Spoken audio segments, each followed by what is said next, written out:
Jesus returned to Galilee in the power of the Spirit, and news about him spread through the whole countryside. He was teaching in their synagogues, and everyone praised him. He went to Nazareth, where he had been brought up. And on the Sabbath day, he went into the synagogue, as was his custom.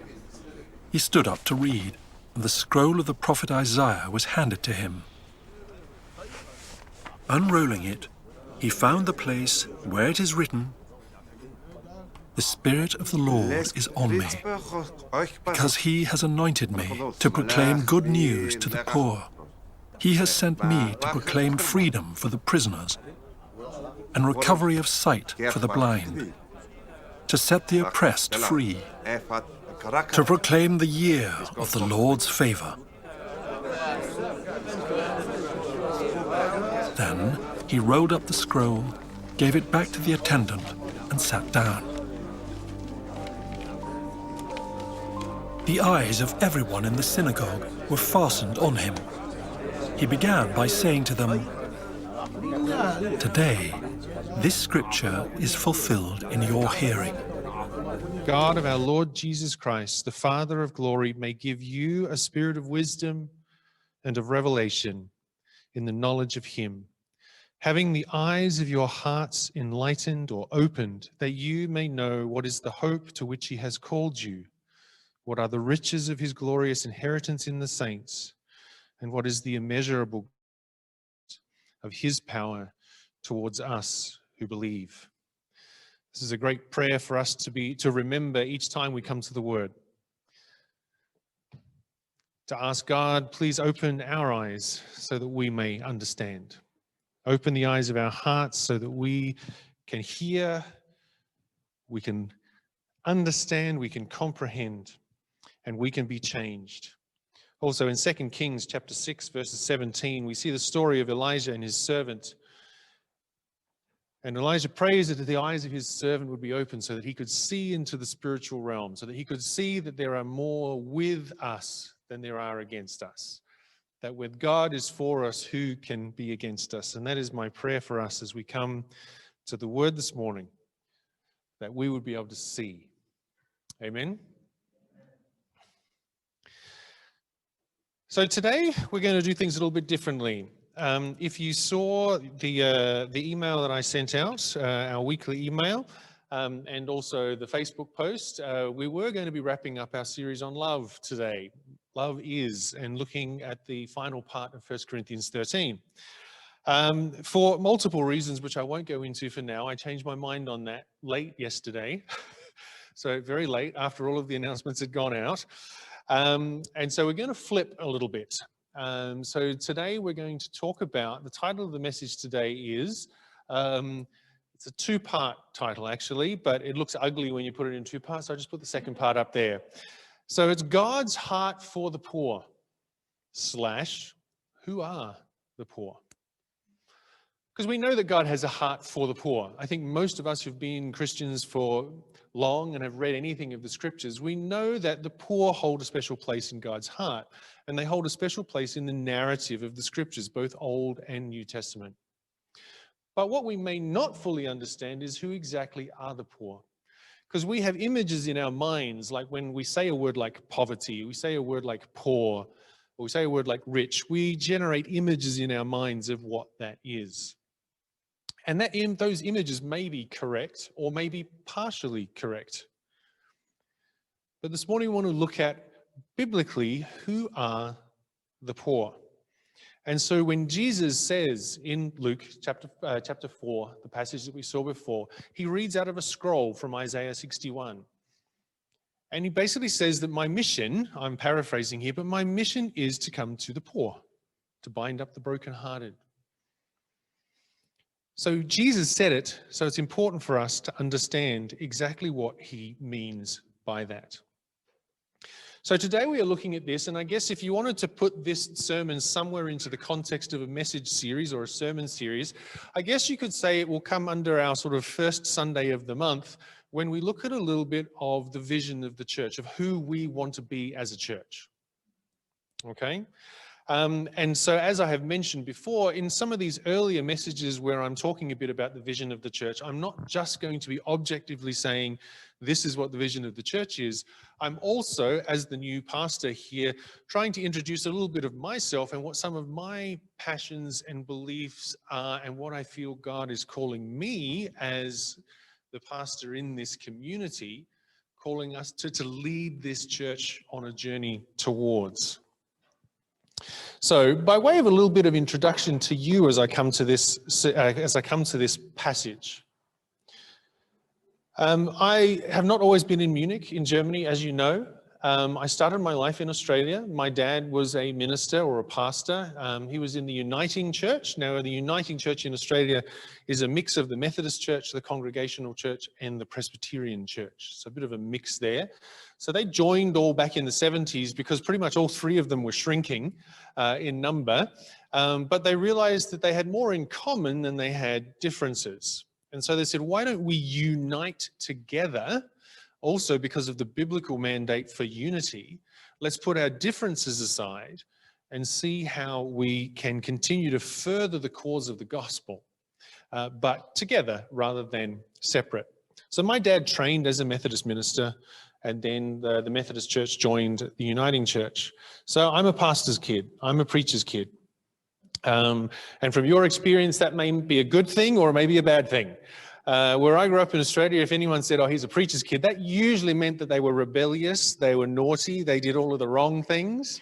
And yeah, that would be fairly accurate for me. I did get myself into a fair amount of trouble in my earlier years, and in my later years as well, a bit. But when I was in my late teens, when I was 16, I went to Hong Kong and South Korea on a mission trip, a short-term mission trip, because I felt that the Lord was calling me to missions. I'd come to know Christ. I'd always believed in God and always believed in Christ, but I'd had an experience a conversion experience, where that all became very, very real to me, where the Holy Spirit moved in my life in a way that I had not experienced before. Something clicked, something dropped, and brought me to that point of saying, God, I want to give my life to you. Not just I want to be a Christian, I want to make you Lord of my life, but I really want to give my life in service to you for what you have done for me, or is in response to what you have done for me. So that initial mission trip was a way for me to get a bit of a taste of it, because I really wanted to go to missions. And my parents said, well, we're not just going to send you off to missions. You've got to do something first to sort of test this call. And so it was during that time in Hong Kong and Korea that I felt that God was calling me to go to Hong Kong. I didn't know why. I didn't really want to go there.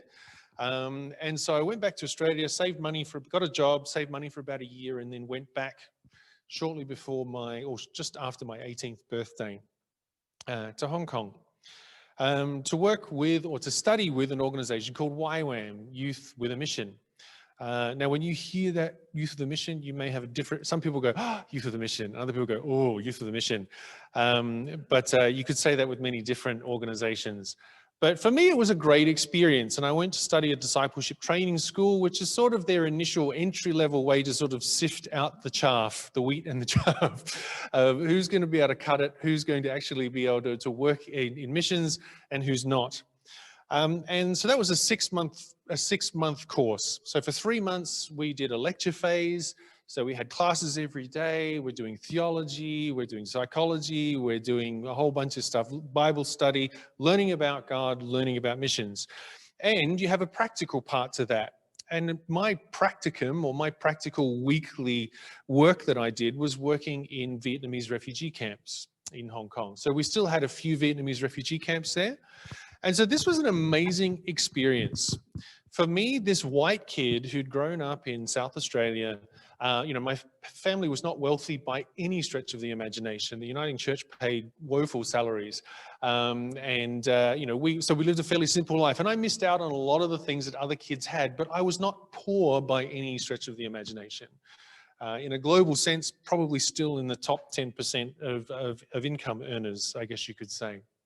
But to go from this monocultural white, secure lifestyle to then go over to this massive city of multiple millions of people in Hong Kong, and then to get onto this hovercraft, which I'd never been on before, and bump across the seas out to an island to be at this refugee camp with these people that had fled war, they had fled death, they had fled persecution, and they were living in, it was worse than living in a prison, the situations and the conditions they lived in.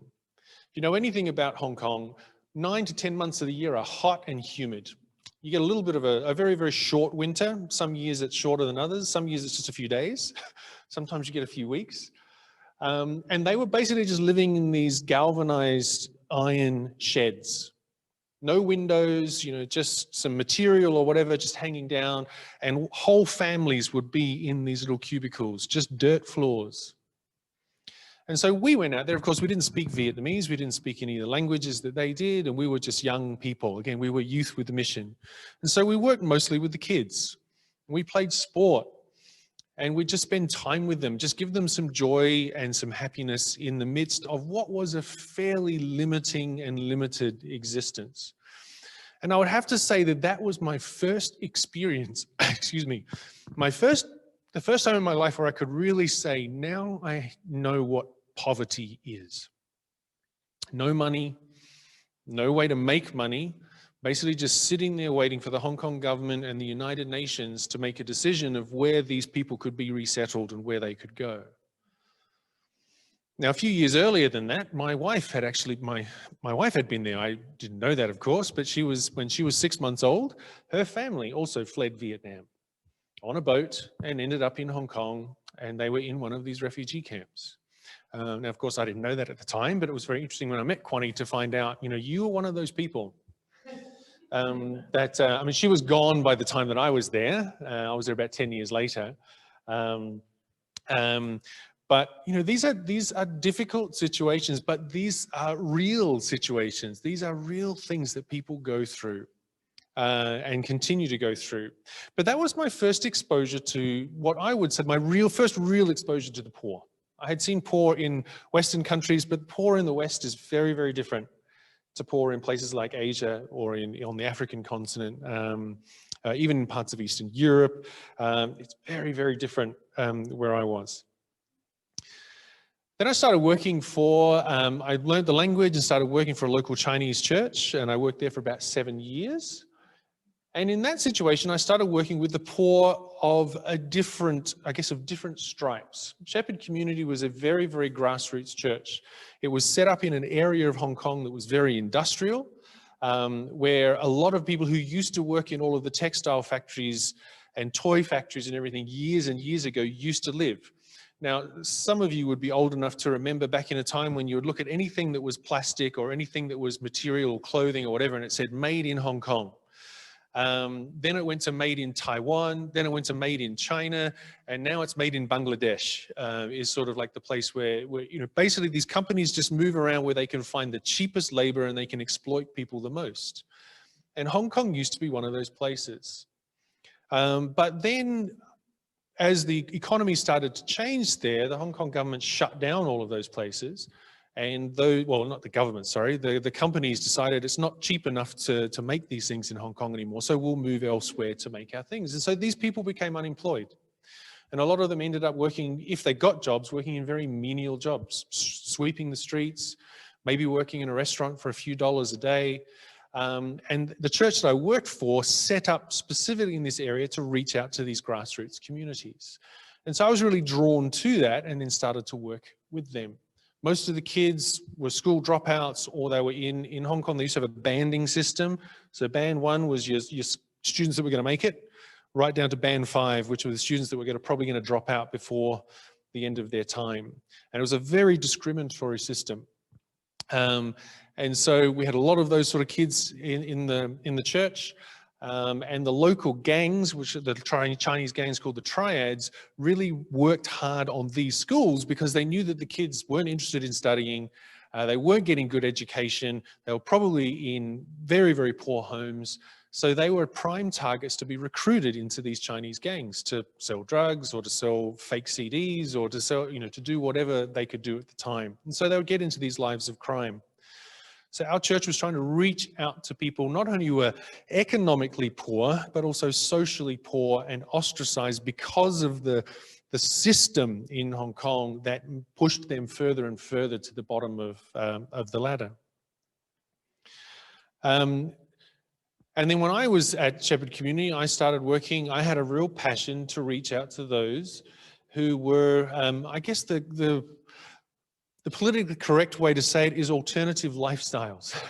So my day-to-day life was working with sex workers, working with people who had HIV and AIDS, working with people who would identify as LGBTIQ, as lesbian, gay, bisexual, transgender. These were the people that I worked with on a daily basis, people who'd been sexually abused. I had this passion to really work with people who nobody else wanted to work with.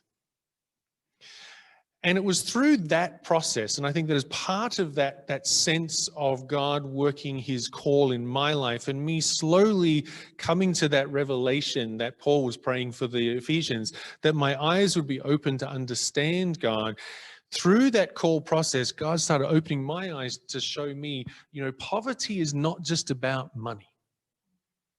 It's not just about having a lack of money. Many, many people in our world today are poor, even though they've got money in their wallets. Even though they've got money in their, money in their bank accounts, or they've got a car to drive. Yes, poverty is related to economy, but it is not always related to economy. And so as I started to work with these people, particularly, for example, for those living with HIV and AIDS, it was about 1988 when the AIDS epidemic first became sort of common knowledge in our society, as things mostly in America at the time started to break out. And in Hong Kong society, like many, many other societies, but particularly in Asian societies where honor and face is something very, very important, for somebody within the family to be diagnosed with HIV was an incredibly shaming thing for the entire family. So the response for those families, most of the time, again, not all the time, but generally was to ostracize that person. We don't want you to have any part of our family anymore. So these people would then not only be very, very sick and probably lose their jobs, but they've lost their homes, they've lost their social networks, they've lost their friends. And God showed me, again, this was part of my journey of starting to understand what it means to be poor, what it means to be poor in a social sense.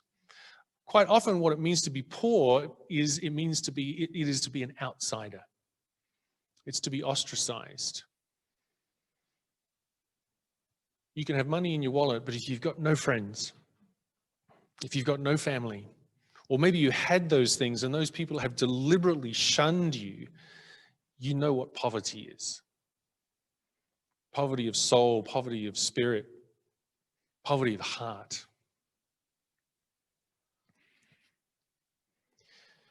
And then my journey continued several years later in 2009 or 2010, when I had the opportunity to go and work for an organization called Christian Action in Hong Kong. Christian Action, interestingly, used to be the sole agency that worked in the Vietnamese refugee camps in Hong Kong.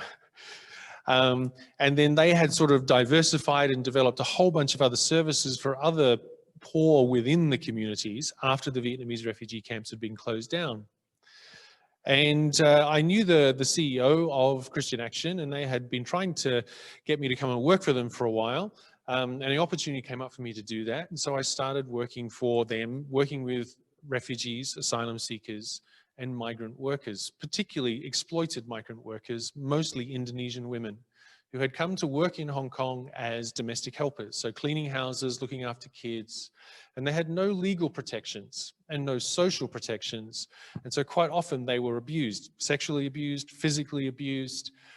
We had one client, just to give you one example, we had one lady who basically the mother in the home was so angry with how she had been cleaning the floors that she tipped boiling soup over her, called a taxi, put her in the taxi and sent her to the airport to go home.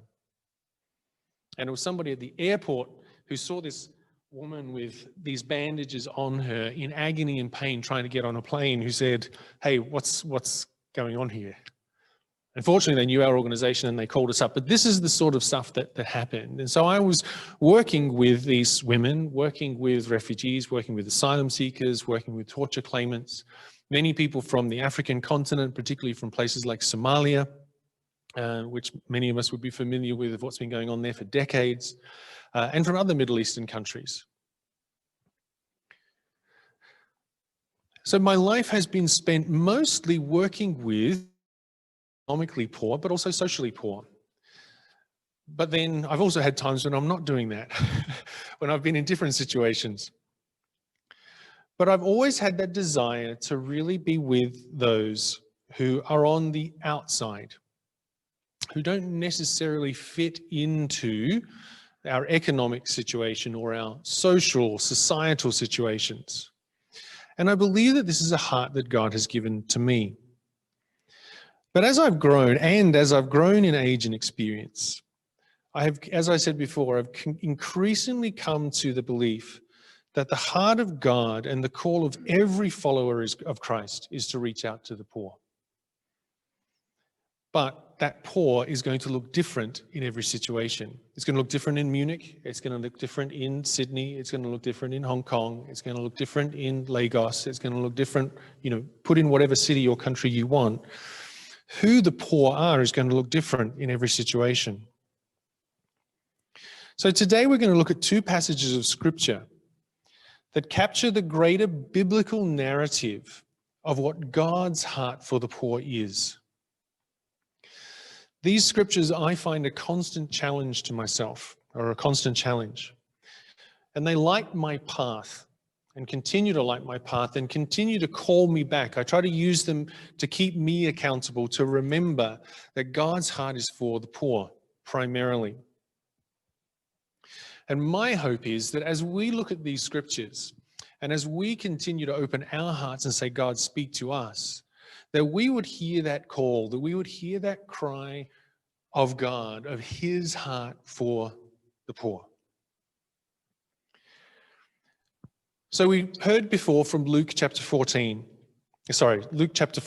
verses 14 to 21.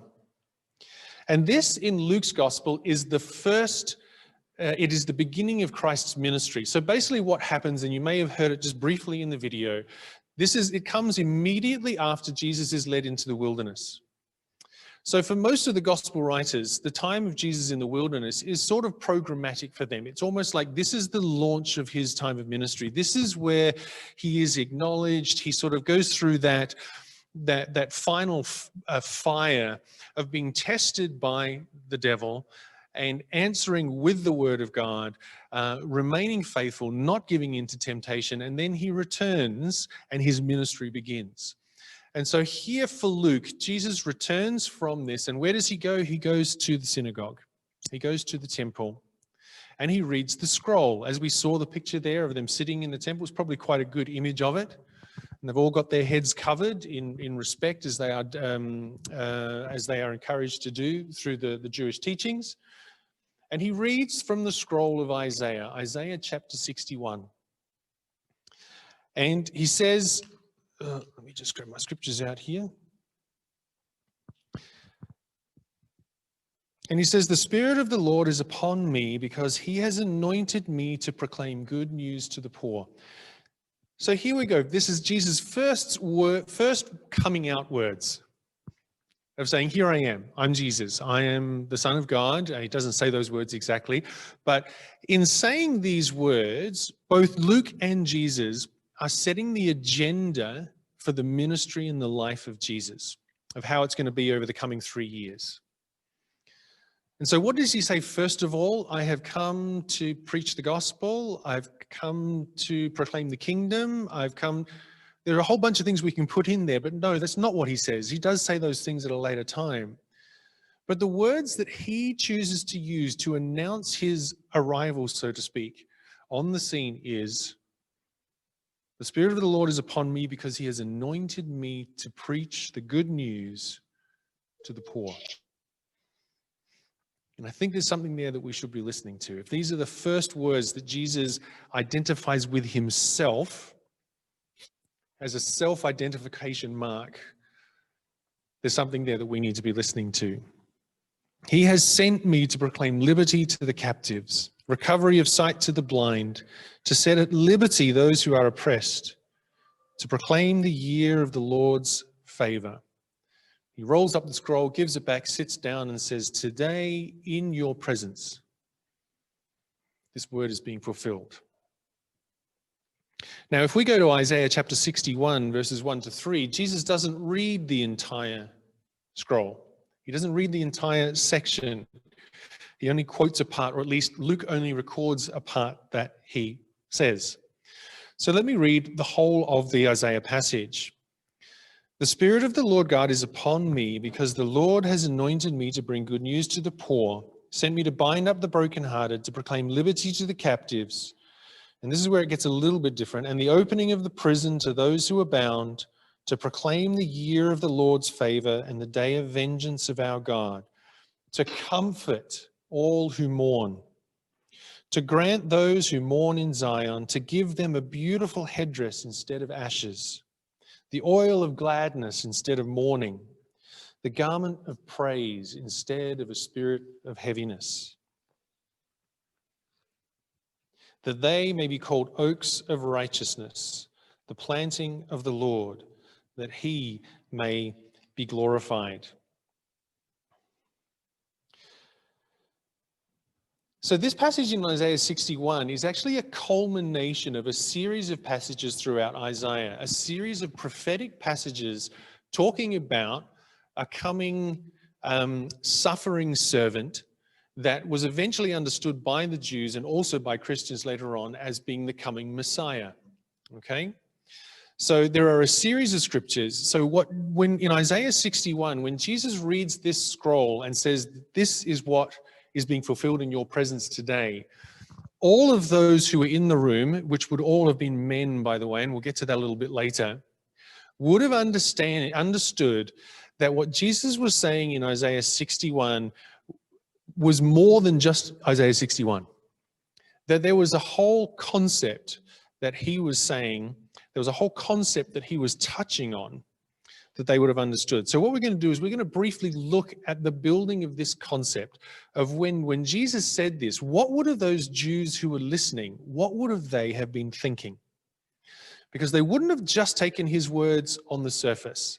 They would have seen that he was making a statement about who he was, but also about how he was going to live his life, and what they probably missed of how he was going to lose his life, or how he was going to be treated by those who he encountered.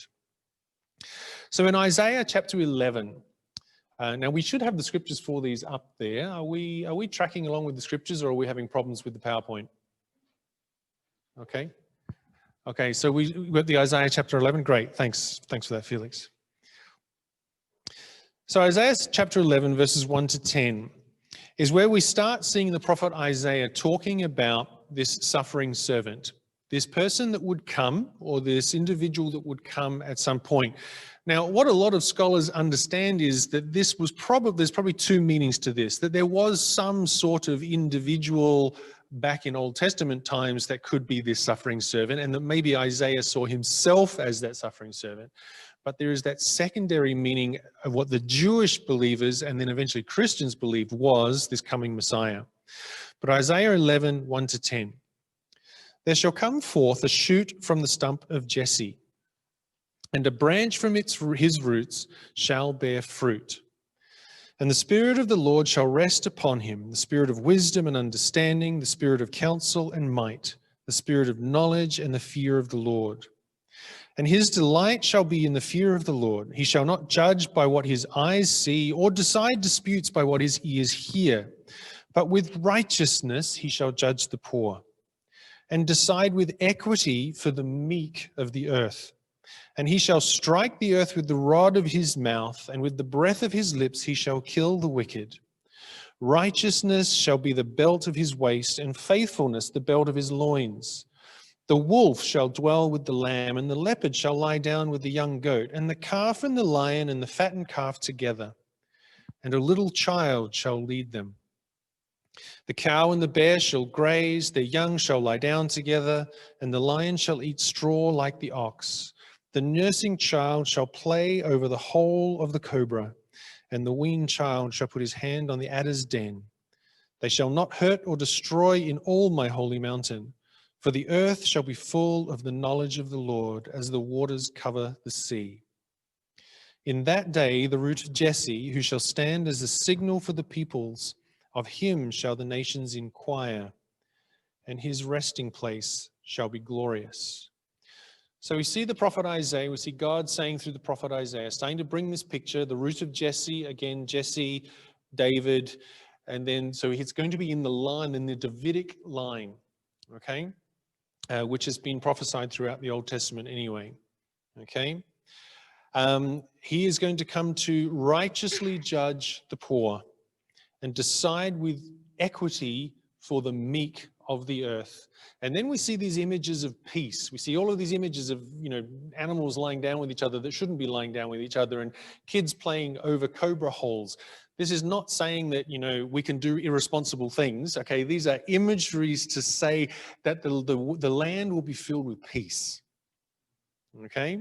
This is what we're taught. This individual, this suffering servant, this Messiah is going to bring peace, particularly for the poor, particularly for those who've been treated unjustly, particularly for the meek, particularly for the humble and the downcast.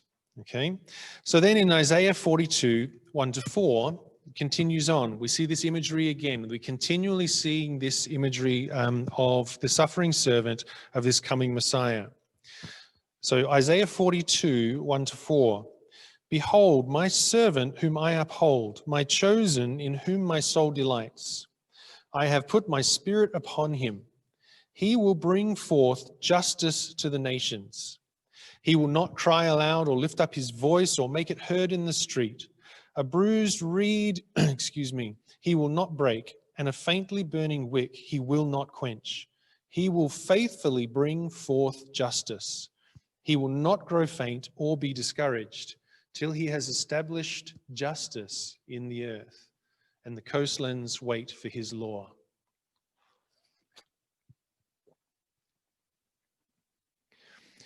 So from these passages leading up to and thinking about the Isaiah 61 passage as well, there are some common themes running through here as it describes what this suffering servant, what this Messiah will be like. Some of those common themes, which you may have picked up, and if this was a Bible study, I'd be asking you, what themes do you hear in here? What's going on? Justice towards the poor. Justice for the poor, for the meek, for the humble, for the outsider. We see these images of peace coming in places where there shouldn't be peace, of these enemies sitting down together, of these rivals having peace with each other. We see this ongoing theme of liberty, of people being set free, of safety, particularly for the oppressed. And we see images of healing. So what we see in Jesus' statement in Luke then, at the beginning of his ministry, is an identification with this suffering servant, with this individual that has been prophesied throughout Isaiah. Again, it's in other prophecies in the Bible as well. But we have to remember what Jesus does is he reads from Isaiah 61. And so when he reads from Isaiah 61, this is what he's referring to. He's referring to this individual that has been described and been prophesied about throughout Isaiah, and that all of those men sitting in that room at the time would have known exactly what he was referring to. They may not have understood why he was talking about it because they didn't understand that he was the Messiah, because of course he was from Nazareth, and later on they would say, well, aren't you the son of Mary and Joseph? Aren't you the carpenter's son? Like, how could you possibly be this person? Okay, but that's a different issue that we won't get into. Jesus is identifying himself with this individual who stands up for justice, for the poor, for the oppressed, for the ostracized, that he will bring peace. He will bring change into this world, particularly for those who are on the outside. So this statement for Luke and for Jesus lays down what he saw as Christ's and the church's agenda to reach out to the poor of society. I have come to preach to the poor. I have come for the poor, his first sentence, his first statement. So how should we, this is how Jesus identifies himself, and this is how Luke identifies Jesus. But how should we interpret Luke's identification of Jesus, or his presentation of Jesus' mission to the poor? It is a theme that is given more attention in the Gospel of Luke than in any of the other Gospels, okay? I have possibly referred to this several times before, but Luke is my favorite Gospel, okay? We've probably all got our favorite Gospels. I think my wife's favorite Gospel at the moment is John. She really, really likes John. I find John a little bit wishy-washy, but no, I'm just joking. He's not wishy-washy. But we all sort of identify with various bits in there. And because each of the writers of the Gospels, Matthew, Mark, Luke, and John, they had different audiences that they were writing to, and they had different purposes in writing. Matthew writes as a Jew, predominantly to Jews, and he has a very, very Jewish structure to his book. Okay, Mark is very, very short. It's very condensed. He loves words like immediately. It's the shortest of all of the Gospels, and it's really no frills. Okay, just get through it. This is how it went. This is what happened. And there's not a lot of theologizing and going about. Luke writes to mostly a Gentile audience, and he writes very strongly on the themes of justice, grace, love to the poor. But who are the poor to Luke? When we conjure up the image of poor and we think of kids living in slums, is that all that Luke is talking about? Is that all that Jesus came for? Should we all just sell everything and go and live on a garbage dump in Cambodia? And work with kids there, or in the Philippines, Smoky Mountain, which has now been destroyed. But, is that something that we should do? I would say no, not necessarily, because I think that Jesus' idea or concept of the poor and Luke's concept of the poor is far greater than that. And so what I want to look at today is two key elements of the poor that Luke articulates throughout his narrative. And the first is the one that we most easily go to, and that is the economically poor. Are we right with the slides there? Can we go to, there should be a slide there for the economically poor. Just keep going. There we go. Now this is this is a real photo of a person living in Hong Kong in what we call caged homes. You would be very, very surprised, possibly when you've thought or you've seen pictures of Hong Kong, you see these big, fantastic, tall buildings made of glass, and they're pretty, and there are Teslas everywhere. I remember when I first went to Hong Kong in the 80s, I was reading some statistics. I don't know about today, but at that stage, Hong Kong had the most Mercedes-Benz per capita of any country in the world outside of Germany. Okay? And you could say the same thing about Ferraris and BMWs and now Tesla. The largest market for Teslas per capita in the world is Hong Kong. And I can tell you right now, they're not buying them for the economical benefit. The environmental benefit, sorry. They're buying them because they're expensive and they're a status symbol, okay? And this is what people think about when they think of Hong Kong. They think of this very, very wealthy place. But Hong Kong, according to something called the Gini coefficient, okay, which is just a measure that the United Nations use to measure economic advantage or disadvantage, Hong Kong for decades has had the largest gap between rich and poor of any country in the world. Okay, when it is deemed as a country. It is now part of China, but if you're deeming Hong Kong as a country, it has the largest gap between the rich and the poor. So Hong Kong has this very, very, very extremely wealthy upper class. It has a very, very limited, almost nothing middle class, and then it has a very large lower class. People that cannot earn enough money to be able to support themselves, so they live in situations like this. And worse than that. This actually isn't a caged home. A caged home is actually made of just like fencing wire. And they all live on top of each other. There's very little light. So Luke is definitely talking about, and Jesus is definitely talking about the economically poor. We see two stories, one in Luke chapter 7, verses 12 to 14, where we see Jesus who raises a widow's dead son. Now, in that society, in the ancient Near East, if you were a widow, and we see widows referred to quite often in the scriptures. Again, we think of a widow, oh, isn't that sad? She lost her husband. You know, she's on her own. It meant something completely different to people who were listening at the time. If they had heard somebody read out the scriptures or read something out and they heard the word widow, they would immediately thought, this is the lowest class, part of the lowest echelons of society. Women had no inheritance rights. So if a man died, even if he was reasonably wealthy and he had property and he had money, it did not go to the wife. It went to another male sibling, generally speaking. And if there wasn't one of those, then there was all of these other places that would go to. So here is a widow, a woman who's lost everything when she lost her husband. She's lost all of her economic and all of her social status.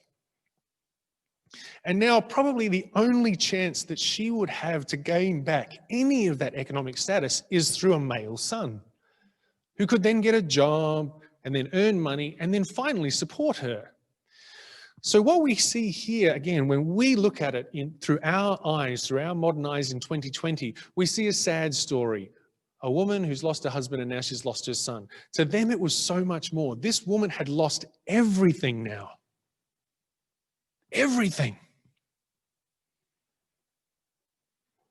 She was an outcast in society. And that one little bit of hope that she had, a son that would grow up and be able to earn money for her, now she's lost that too. She's the economically poor. She is the socially poor. And Jesus raises the son from the dead, which is fantastic. So he didn't only raise the son back to life to say, here, I'm restoring your son to you, but he's restoring the hope of some sort of economic future to her as well. And in chapter 17 of Luke, verses 11 to 19, we see a very well-known story of Jesus healing the 10 lepers. Again, here are people who are socially ostracized because of their leprosy, but because of that social isolation, they were completely economically isolated as well. They lived and sat at the gates of the cities, begging and hoping to receive something.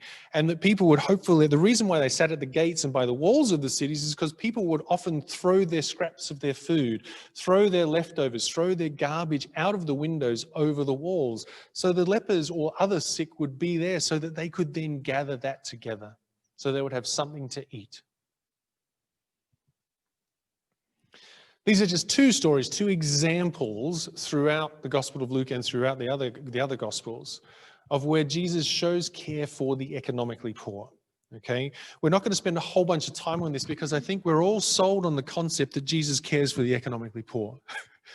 What I want to look at is, but what else does God mean? What else does Jesus mean? What else does Luke mean when he says that Jesus came for the poor? And the second thing that we see that of what poverty is the socially disadvantaged. Those who are disadvantaged in their society or in the society of the time. And if the way that you the way that you were socially disadvantaged, the way that you were socially poor in that society was to lack honor. This is an honor-shame society, okay? So if you had honor, you had a chance of coming up in the world. If you had no honor, then you were in shame and you had very, very little chance of getting up in the world. Similar to the Dalits in India. Now, I'm not an expert on this, but as a Dalit, it is very, very hard to ever not be a Dalit. In fact, my understanding is, and Sam and Felix, you can correct me on this, once a Dalit, always a Dalit. You can't really ever get out of that. Even if you somehow economically can get yourself out of that situation and get yourself into a better financial situation, you will still always be viewed with shame and derision because of the caste that you come from. And so the caste system that we see in India is one example of an honor-shame society. And again, an example of an honor-shame society that it's almost impossible to get up those rungs. So here's this honor-shame society. And who lacked honor in that society?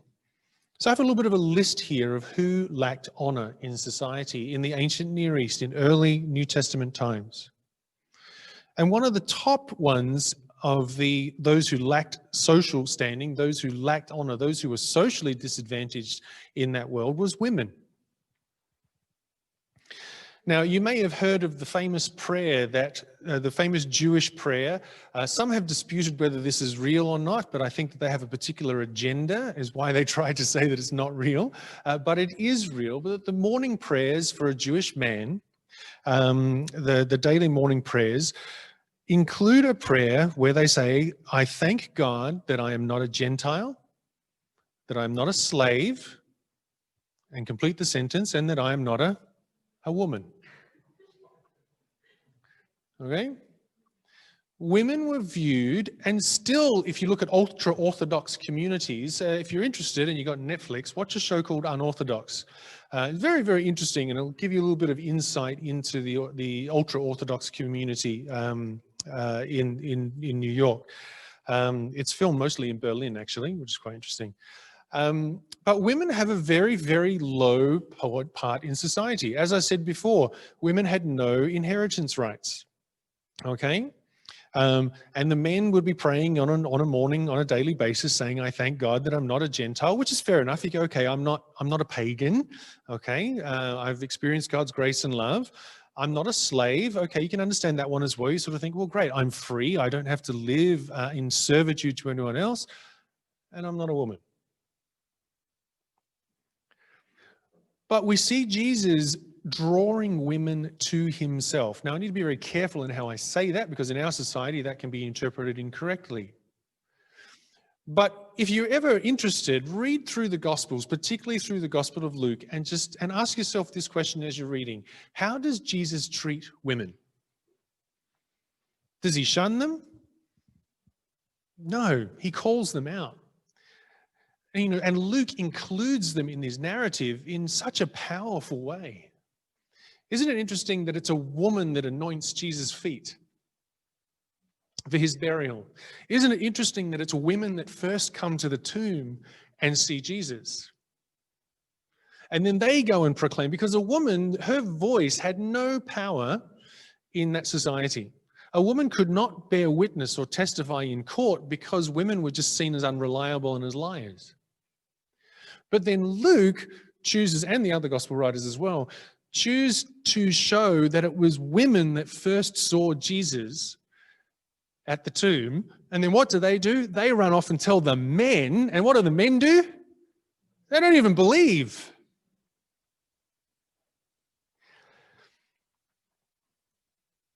So here is, and we can sort of say, well, there must have been an agenda for that. What agenda can there be for that? Here is a society that views women as down here, and Jesus and the gospel writers choose to use them as the key witnesses.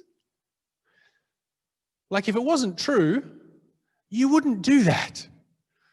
If you want people to believe what you're preaching in this society, you don't put women as key players in the story. Because again, their witness is not worth dirt. Children also were seen as very low in society. And that was why when the children start coming to Jesus and they're climbing all over him and they're talking to him, what are the disciples trying to do?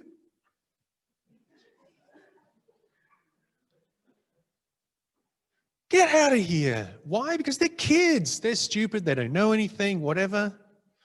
And then Jesus brings them to him and he uses that opportunity to teach them a lesson about faith.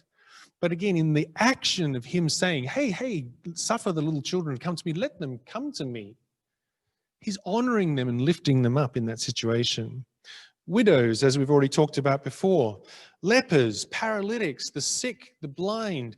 In this society, if people had a disease, there was this general sense that they had done something wrong to deserve it, or their family members, or some people related to them.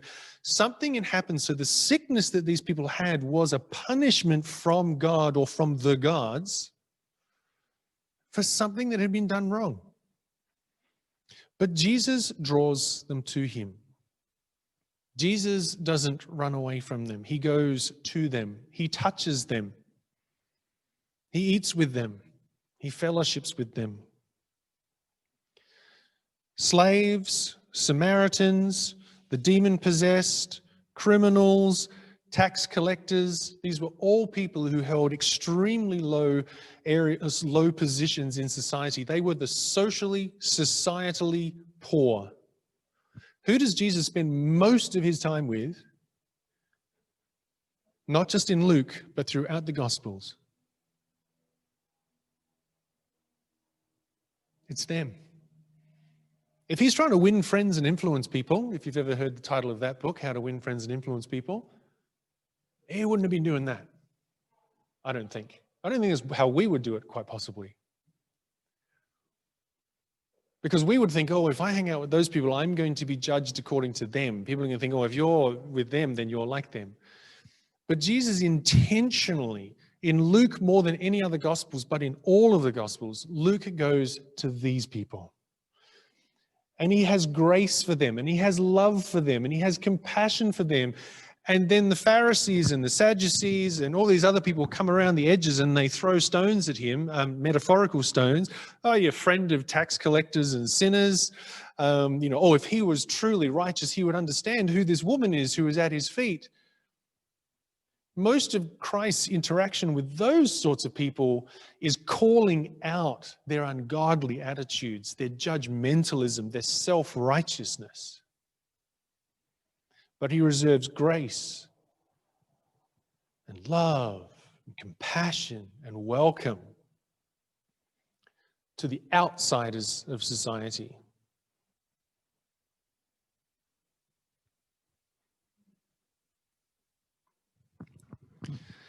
And biblical history, if we look at the Bible in general, let's go beyond Jesus, let's go back to the Old Testament.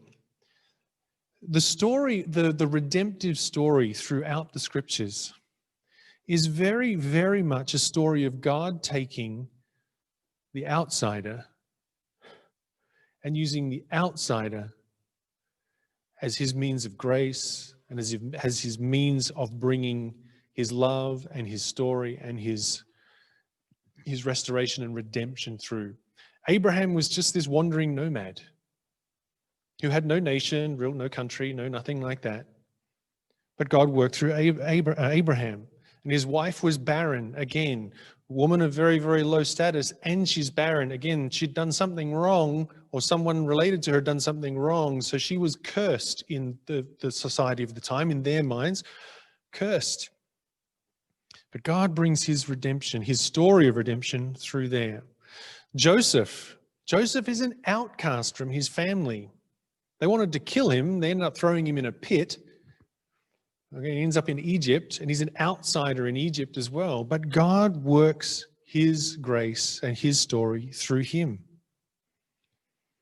Rahab the prostitute, when they're going to enter into the promised land, the Israelites are going to enter into the promised land.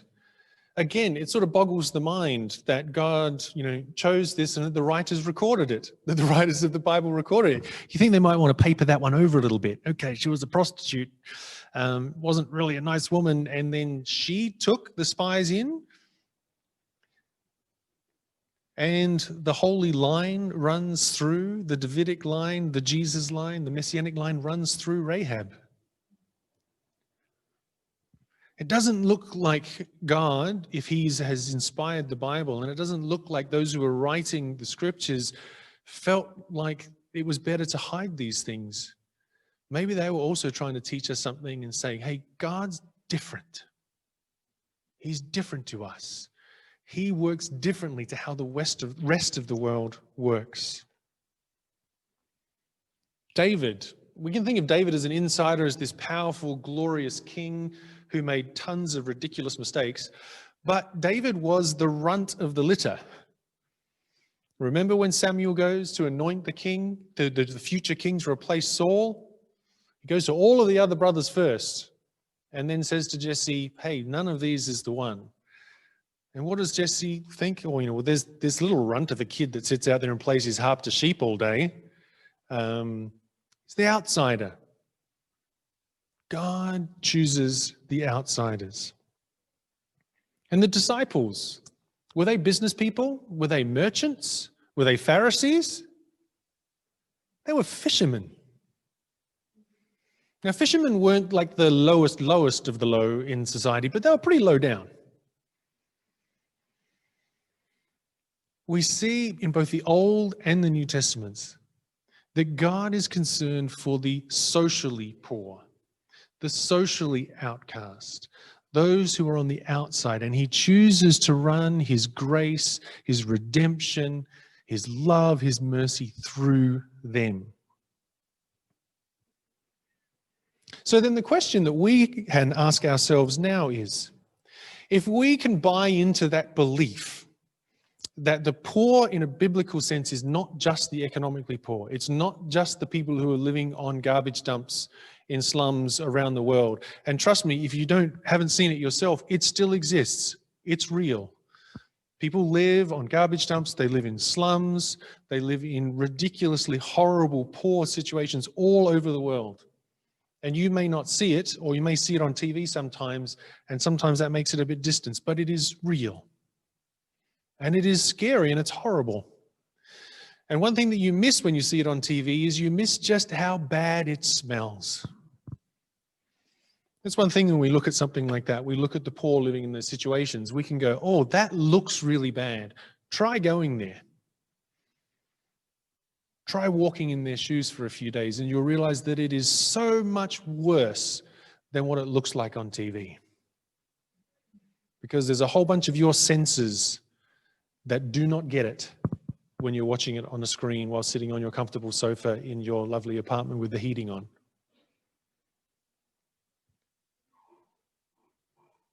Sorry. So we know that God's heart is for that economically poor, but that does not mean that we all have to up stumps and move to those countries and work in those areas. If God calls you in that way, then fantastic, and I encourage you to open your heart to be called in that way. But we are not all necessarily called in that way. But the poor, as we have seen, is so much more than that. So if we put on that picture or that category of saying, okay, it is the socially ostracized, it is the socially poor, it is those who lack honor in our society, then what would that look like in our world today? We put up a list of what it looked like in the ancient Near East. Women, slaves, children, widows, people with diseases, so on and so forth. But who are those people in our society today? Who do you think that they are? I mean, when I first went to Hong Kong, it was people living with HIV/AIDS. That was definitely one section of the community. It was anybody who would have identified on that LGBTIQ spectrum. Since 9/11, let's add Muslims into that as well. I mean, one thing that I know, it's quite interesting when you look at Hollywood. Hollywood bad guys always reflect who is out in society at the time. Back in the 80s, most of the bad guys were Vietnamese because the Vietnam War was still sort of in the rear, well, not too distant rear view mirror. So if you look at a lot of the bad guys, the evil guys in American films back in the 80s and 90s, they were Vietnamese. They were Asian, East Asian of some sort. Okay? Now, who is it? Just about every bad guy in a movie or a TV show is a Muslim.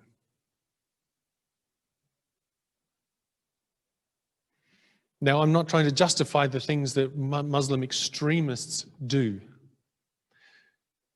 but we demonize them. And so then when people come from a place like Syria, because it's Middle East, we make that assumption again, everyone from the Middle East is a Muslim.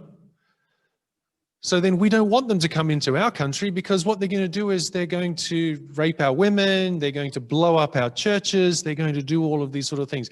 And yes, there are an element of that will happen, but not necessarily because they are from the Middle East. There are plenty of other nationalities that do that sort of thing as well.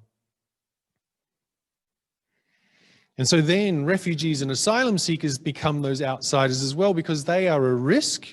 They're a risk to our religious freedom. They're a risk to our jobs. And again, this is the one thing we used to hear in Australia all the time about refugees and asylum seekers. They'll take our jobs. The reality is, and I can speak for Australia, I can speak for America as well, is most of the migrants and refugees and asylum seekers that come into the country end up doing the jobs that the local people don't want to do. They end up working as baggage handlers in the airport. They end up working in menial, low-paid jobs that basically nobody can find anyone to do them anyway, because the locals don't want to do them anymore, because they're considered to be positions of shame. But we want to ostracize people, and so we say, oh, they're taking our jobs, they're ruining our economy, whatever. Refugees and asylum seekers, actually, migrants into Western countries, it's been proven for decades, actually are a net positive for the economy, not a negative. But what about in your life? What about in your personal sphere of influence? Who are the people in your life without honor? Who are the poor in your life? Not the economically poor, but who are the spiritually poor? Who are those who are relationally poor? Who are the lonely? Who are those who can't be honest, who feel like they can't be honest about who they really are, because they feel if people really knew that they would just reject them? Because if you can think of those people, then think of the fact, or think of the beauty and the wonder of the good news of the gospel, of what that can mean to people like that. Because we serve and we believe in the God who is for the outsider. Doesn't mean he hates the insiders, but like Jesus said himself, I didn't come to seek those who are already safe and those who are healthy and those who are, because they're doing all right. I came for the sick. I came for the poor. I came for the lost. And do you know what? If you don't understand this already, let me make it really, really clear. If you have decided, if you've believed in Jesus, then what he is saying to you is, come and follow me. And following a master means imitating him. Is saying, I want my life to reflect his life. The gospel is not a story that tickles our ears and we go, isn't that wonderful? It's not a bedtime story. It really isn't. There are some fantastic elements to it that touch our heart and raise our spirits to the rafters. But there's also some really, really tough stuff of it in it as well, where Jesus says, freely you have received, now freely give. I came for the outsider. You were an outsider. Now imitate me and go back out there and get some of those people from the outside. Love them. Show mercy to them. Tell them about my love and my grace. He's calling us to go as he did, to loose the bonds of wickedness, to set the oppressed free, to divide our bread with the hungry, to bring the poor, the homeless into our homes, and to clothe the naked. I want to finish with this passage, and I've gone quite long this morning, but you might have picked up that I'm quite passionate about this. So I've gone very, very long. But in Isaiah chapter 58, God speaks through the prophet Isaiah to the Israelites because, as is quite often the case, he has an issue with them. But this time the issue is a bit different. Quite often, if you're familiar with Old Testament prophecy, the Israelites have got into idolatry. That seems to be the thing that they keep falling back into. So they start worshipping other gods. They start getting into sexual immorality. They start doing all of these other things, and they forget their God, or they forget the word of God as well, we see. They go running off. They play the harlot, and they run off after these other gods. But in Isaiah chapter 58, we see a very, very different thing that God has issue with them for. Starting in verse 1 of Isaiah 58, cry aloud, do not hold back. Lift up your voice like a trumpet. Declare to my people their transgressions. So this is God speaking to Isaiah, telling him to say these things. Verse 2, they seek me daily and delight to know my ways. That's an interesting way to start an admonition. That sounds really positive. As if they were a nation that did righteousness and did not forsake the judgment of their God. They ask of me righteous judgments. They delight to draw near to God. Why have we fasted and you see it? So now then the Israelites come and they're saying, why have we fasted? We've done all of these spiritual righteous things, and you see it not. Why have we humbled ourselves and you take no knowledge of it? Behold, in the day of your fast, you seek your own pleasure, is the response from God, and oppress all your workers. Behold, you fast only to quarrel and to fight and to hit with a wicked fist. Fasting like yours this day will not make your voice heard on high. Is such the fast that I choose, a day for a person to humble himself? Is it to bow down his head like a reed and to spread sackcloth and ashes under him? Will you call this a fast and a day acceptable to the Lord? Okay, so these all sound like actually really good things. I'm humbling myself, taking on sackcloth and ashes. I'm calling out to God. I'm praying. I'm fasting. I'm doing all of these things. These things all sound great. And these are things that quite often as Christians, we think, if we're doing these things, these are righteous things to be doing. All right? But God has a problem, and we're going to find out what that problem is. It says, is not this the fast that I choose? To loose the bonds of wickedness, to undo the straps of the yoke, to let the oppressed go free, and to break every yoke. Is it not to share your bread with the hungry and bring the homeless poor into your house when you see them naked, to cover him, and not to hide yourself from your own flesh? Then shall your light break forth like the dawn, and your healing shall spring up speedily. Your righteousness shall go before you. The glory of the Lord shall be your rear guard, etc., etc., etc. It goes on to talk about all of the blessings that they will receive. So to go back to the book of James, which we are studying on Friday nights, what we see here is an Old Testament version of faith without works is dead. They're doing all of the things that it seems like they should be doing. They're praying, they're fasting, they're giving their tithes and their offerings.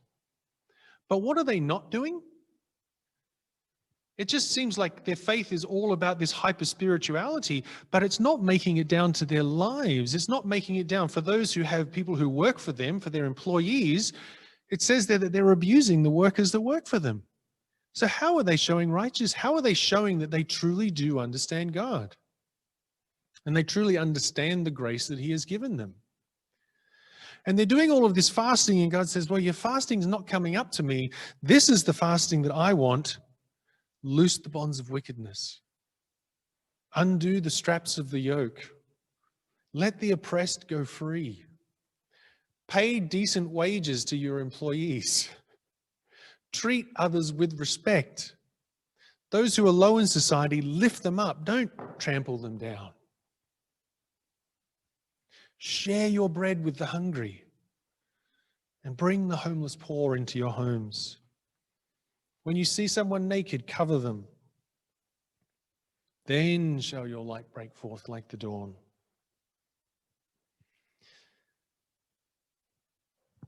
God has called us to follow Him. Jesus has called us to follow Him. If we want to follow Him, this is what following Him looks like, and it's hard. And sometimes we get caught up in thinking it means going to a developing country, or what we used to call a third world country. Yes, that can be how it looks like. But sometimes what the greater challenge is to say, Lord, who are the poor in my circles of influence?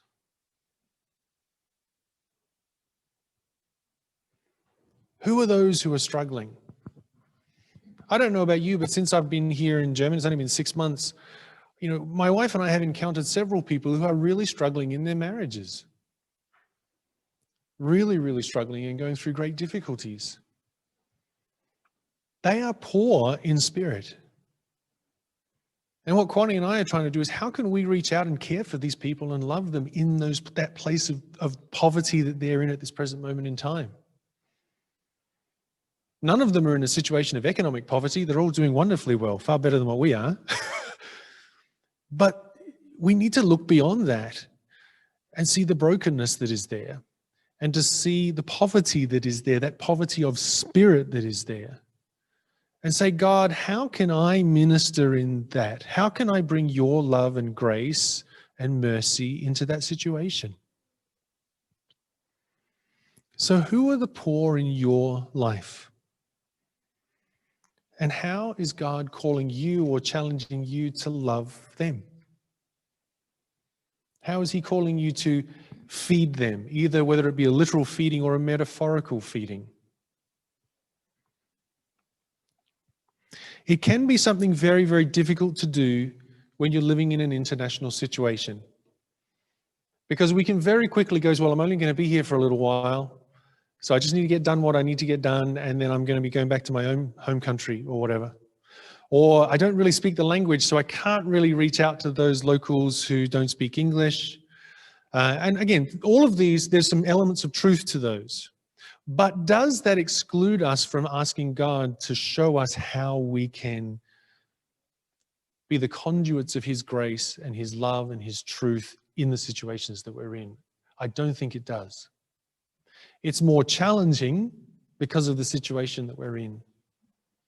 But that doesn't mean that we don't take up our cross and follow him. Because I believe that God can give us creative and show us creative ways in which we can be loving in these situations. Because God has called us, like Jesus, to be incarnate in our society. And what that means is living here in it. Living here, loving here, sharing God's love here while we can, whether we're here for 6 weeks, 6 months, 6 years, or for the rest of our lives. Just as God said to the Israelites when they were taken away into captivity, build houses here, have children here, get your children, get married here, and seek the peace of the city, Jeremiah 29. Seek the peace of the city, because in its peace you will find peace. In its welfare you will find welfare. That is what God is challenging us with. I want to close with this quote. It's not a scripture. Can we just go to the last slide? A quote by Nelson Mandela, whom some of you may have heard of.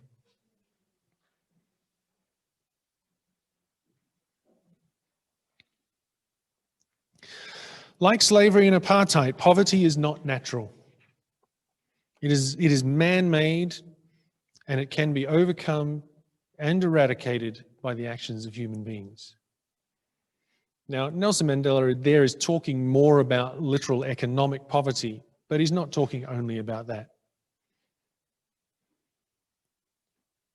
If we think about the economically poor, if we think about the societally poor, the spiritually poor, the emotionally poor, the mentally poor within our societies, we have the power, because we have the power of God living and dwelling within us, we have the power to do something about that. Because God has given us the power to do something about that. So I challenge you to think of who are the poor in your life, in your spheres of influence, and how can you share the love and the mercy and the goodness of God in their lives, in those situations. Because I believe that that is what God has called all of us to do. And that's what I believe He's calling us as a church to do. That we will be a church for the outsiders.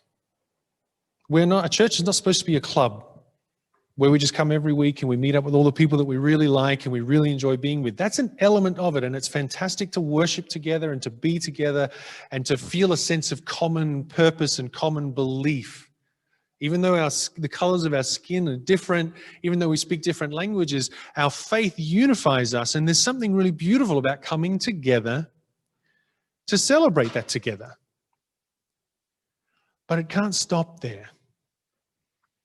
Because Jesus didn't come to build a club. He came to start a revolution. He came on a mission to call others to go on that mission with Him. And what is that mission? Is taking His love to those who do not know it. Is lifting up those who are downtrodden. Is telling them of His grace. Of going to the outsider and opening our doors. Good illustration here at the moment, our doors are closed. Opening our doors and saying, come in, be here.